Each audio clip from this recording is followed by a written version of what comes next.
Oh, hi there. How's it going? So, what I want to show you today is how to see metrics in your asset groups inside your Performance Max campaign. Performance Max can seem like it's hiding metrics from you, but it's really not. It's actually quite transparent if you know where to look.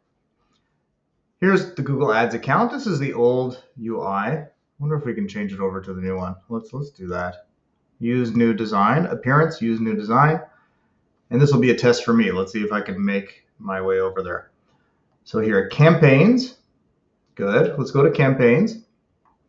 Now let's click on one of the campaigns. Good. Now on the left here, click on asset groups.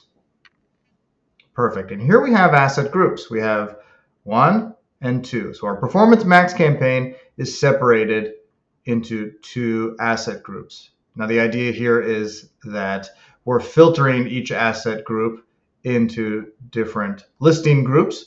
So one asset group is targeting a different set of products in the Google Merchant Center product feed. It also has different headlines and descriptions, different images, and different signals and search themes as well. But how are each asset group doing? How are they each performing? Well, the way that you check that out is you go over here to summary and table. Right now, this is a summary view of these asset groups in PMax. What you want to do is click on table. Okay. Now you've got some data, right? But it's not enough. We want to click on columns here on the right side, columns, and then click on modify columns. Now you've got some options here. So click on all columns, click on conversions.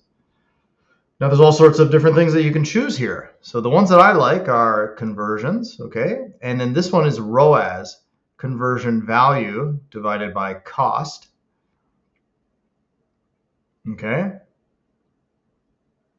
What else is good? Let's try average order value. Maybe units sold. That's a good one. Okay, now let's click on apply. I was looking at the save button. You can save it if you like.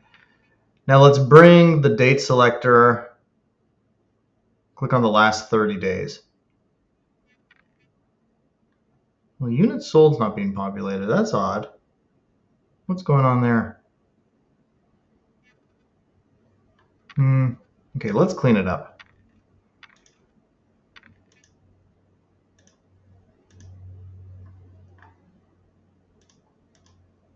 Apply. Anyway, this is good enough.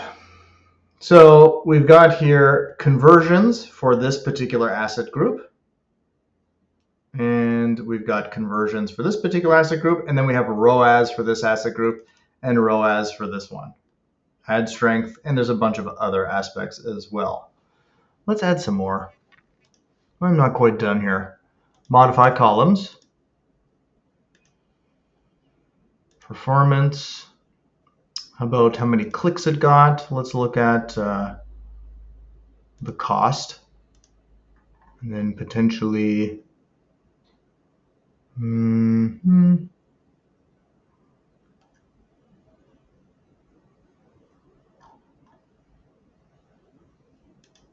conversions.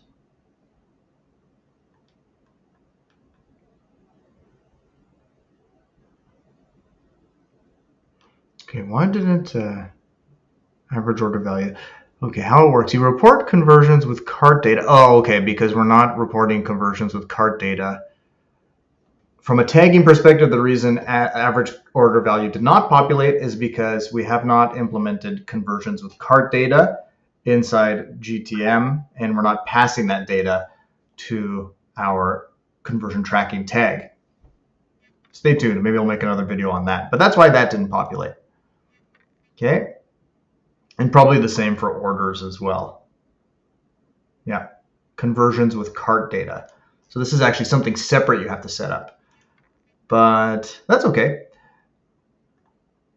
Now, what else?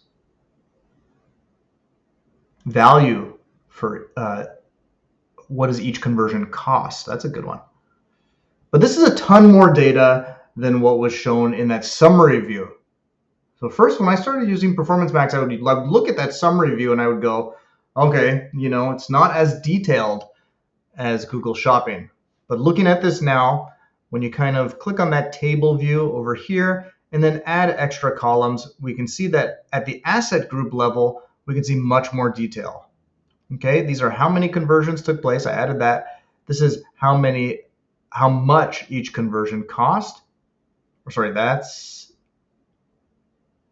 how much each conversion cost. How many clicks? How much was spent?